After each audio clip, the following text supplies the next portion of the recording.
তো ভিউয়াৰ্স আকৌ আপোনালোকৰ মাজলৈ নতুন এটা ভিডিঅ' লৈ আগবাঢ়িছো। ভিডিঅ'টো স্কিপ নকৰি সম্পূৰ্ণ শেষলৈ চাই থাকিব, কিয়নো অসম আৰক্ষীত আবেদন কৰা হাজাৰ হাজাৰ যুৱক যুৱতীৰ বাবে এক ভাল খবৰ, এক গুৰুত্বপূৰ্ণ খবৰ।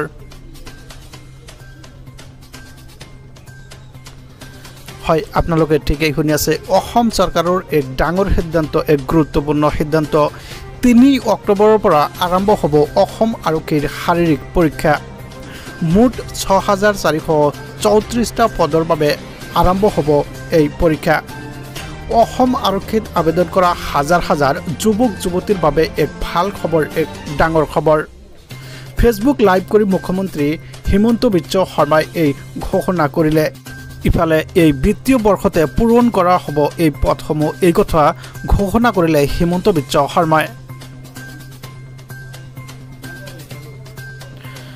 হয়, ইয়াৰ পৰৱৰ্তী আন এটা গুৰুত্বপূৰ্ণ খবৰ হৈছে বিশ্বকৰ্মা পূজাৰ দিনাই ছাত্ৰীৰ সৈতে ভয়ংকৰ কাণ্ড কৰিলে। বিশ্বকৰ্মা পূজাৰ দিনাই পুনৰ শিক্ষকৰ এক জঘন্য কাণ্ড। বাইকেৰে ছাত্ৰীক বলপূৰ্বকভাৱে উঠাই নি সংঘটিত কৰিলে এই কুকাণ্ড। কলেজলৈ নিম বুলি লৈ গৈছিল অন্য স্থানলৈ এই ছাত্ৰীজনীক। ছাত্ৰীগৰাকীৰ চিঞৰ বাখৰত পোহৰলৈ আহে এই ঘটনা। হয়, এক ডাঙৰ খবৰ, এক গুৰুত্বপূৰ্ণ খবৰ। লম্পট শিক্ষক যদুমণি শইকীয়াক আটক কৰে নাওবৈচা আৰক্ষীয়ে।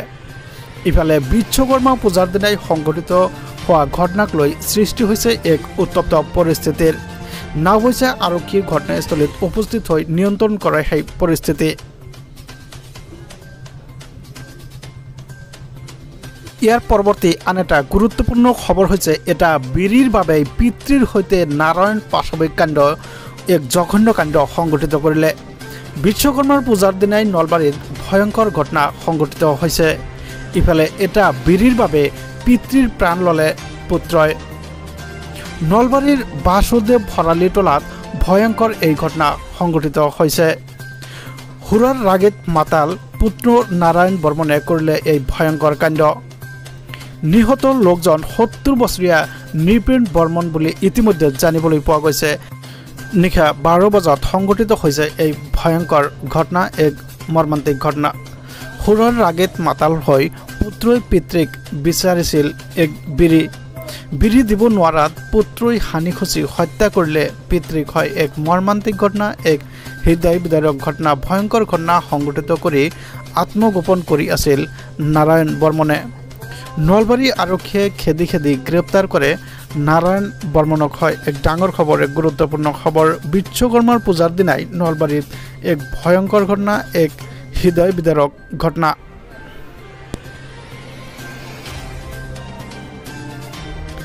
হয়, ইয়াৰ পৰৱৰ্তী আন এটা গুৰুত্বপূৰ্ণ খবৰ হৈছে আপুনি সাজু হওক। হয়, আপুনি সাজু হওক। ঘৰত বহি আপুনি সুস্থ মনে মাটি বাৰীৰ কাম কাজ কৰিবলৈ সুবিধা পাব। আহি গ'ল মিছন বসুন্ধৰা 3.0। হয়, মিছন বসুন্ধৰা 3.0ৰ কাম আৰম্ভ হ'ব। 2 অক্টোবৰৰ পৰা আপুনি কৰিব পাৰিব মিছন বসুন্ধৰা 3.0ৰ কাম। বসুন্ধৰা 1.0 আৰু 2.0ৰ পিছত চৰকাৰে সাজু হৈছে এবাৰ 3.0ৰ বাবে। নিৰ্দিষ্ট সময়ৰ ভিতৰত সম্পূৰ্ণ কৰা হ'ব মাটিবাৰী সম্পৰ্কীয় সকলো কাম কাজ।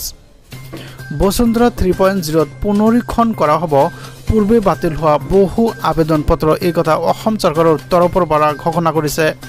নামজাৰি বাতৰা আদিৰ কাম কাজ সম্পূৰ্ণ অনলাইন যোগে আবেদন কৰিব লাগিব। অনলাইনত আবেদন কৰাৰ পিছতে নিৰ্দিষ্ট সময়সীমাৰ ভিতৰত সম্পূৰ্ণ কৰা হ'ব ভূমি সংক্ৰান্তীয় সকলো কাম কাজ। খাজনা লোৱা সন্দৰ্ভত চৰকাৰে আনিছে এক বৃহৎ সকাহ। হয়, চৰকাৰে ৰাইজক দিছে এক বৃহৎ সকাহ। অনলাইন আৰু অফলাইন দুয়োটা মাধ্যমৰ জৰিয়তেই আপুনি খাজনা আদায় দিব পাৰিব। এইবছৰৰ বাবে এই প্ৰক্ৰিয়া অব্যাহত ৰখাৰ ক্ষেত্ৰত অনুমোদন জনাইছে কেবিনেটৰ তৰফৰ পৰা। ই খাজনা দিয়াৰ সন্দৰ্ভত বহু লোক অসুবিধাত পৰিছে বুলি অসম চৰকাৰে জানিবলৈ দিছে। সেয়েহে ই খাজনা দিয়াক লৈ পুনৰ দুয়োটা ব্যৱস্থাই বাহাল ৰাখিছে অসম চৰকাৰৰ তৰফৰ পৰা, কিয়নো বহু লোক অসুবিধাৰ সৃষ্টি হৈছিল। সেই অসুবিধা হোৱাত এই দুয়োটা ব্যৱস্থাই বাহাল ৰাখিছে। খাজনা আদায়ৰ ক্ষেত্ৰত 30% কমিশ্যন লাভ কৰিব মৌজাদাৰসকলে। ই খাজনাৰ বাবে মাটিৰ গৰাকীয়ে নাম পঞ্জীয়ন কৰাটো বাধ্যতামূলক। অনলাইন পদ্ধতিৰে খাজনা সংগ্ৰহ কৰিব পাৰিব মৌজাদাৰসকলে। হয়, অনলাইন আৰু অফলাইন দুয়োটা মাধ্যমতেই কিন্তু খাজনা আদায় দিয়াৰ ব্যৱস্থা আছে। অনলাইন পদ্ধতিৰে খাজনা সংগ্ৰহ কৰিব পাৰিব মৌজাদাৰসকলে, এই কথা অসম চৰকাৰৰ তৰফৰ পৰা ইতিমধ্যে জানিবলৈ দিছে। তবে ভিডিঅ'টো ভাল পালে চেনেলটো ছাবস্ক্ৰাইব কৰি দিব, ভিডিঅ'টোত এটা লাইক কৰিব, কমেণ্টছ কৰিবলৈ নাপাহৰিব। ধন্যবাদ, থেংক ইউ, জয় আই অসম।